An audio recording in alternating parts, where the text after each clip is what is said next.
Well, I've lived this personally, and what I've noticed in the last 20 years as I've evolved in this field is that the biggest barrier to anything happening in this field that's going to be meaningfully significant going forward surrounds stigma and what is addiction. A lot of people in the United States still look at addiction as a moral failure, which it absolutely is not. And I think as we understand what addiction is, and we understand what's at the core of addiction, what the risk factors are, and then the components of things that are needed to help people move forward in meaningful recovery. And by that I mean the environment, the social determinants of health. What role do public-private partnerships play in that, and how we effectively allocate our dollars going forward? And so I do this on a daily basis, and I bring with it the experience of knowing that myself, at one point was exactly what we were trying to affect. And that is somebody in the throes of addiction that had absolutely no help going forward. How do we take that person and move them into meaningful recovery, utilizing the resources we have both publicly and privately? And, and what does that look like? And the biggest barrier to all of that is stigma. And the biggest thing about overcoming stigma is understanding the roots of addiction, the risk factors, and then how we get people effective help. I've heard forever in my life, you can't get out of a situation with the same tools that you use to get in it.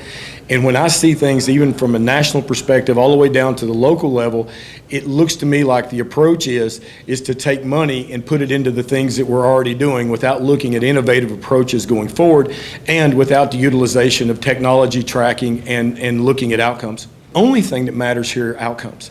And yet, as long as I've been involved in this field, I have not been able to find meaningful outcomes. How many people who are needing help get help and are in sustained recovery? And the only way that I see to do that is with predictive analytics, modeling, and then measuring on the back end in utilization of machine learning.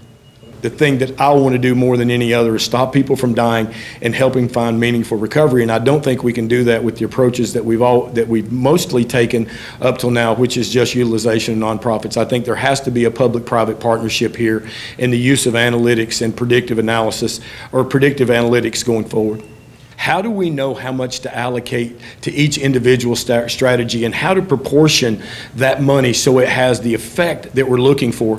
And if we're not using predictive analytics, if we're not using modeling, if we're not willing to measure on the backside, my fear is that we'll take this money that we have, we'll spend it on the things that we always spend it on, and we're not going to know any true outcomes or return on our investment from the money that we're putting in. And I think that's the real danger here, is just taking the money, using it like we always have, and then not having the courage to measure what's happening on the backside, and being willing to reallocate those dollars from things that aren't working to things that are working. And I think that's a scary proposition for a lot of people, and I think that's a scary proposition for a lot of people who are in the public sector. And for me, I'd like to see a national approach. I would like to see it from the top down, because I think that's where it's going to come from, because this is such a complicated topic. It's really hard to come from the county level up. So there needs to be direction on a national scale. And the only way to do that is get the decision makers in the room from each of the individual states and start to put together a national strategy. This is a severe public health emergency, and even if we do things correctly, even if we allocate our dollars in a meaningful way, the current models show that it'll be the year 2048 before we get to pre-1994 overdose death rates. So I'm telling you that it's not only an emergency, it is a pressing emergency that calls for an all hands on deck approach, and that is use of analytics and public-private partnerships.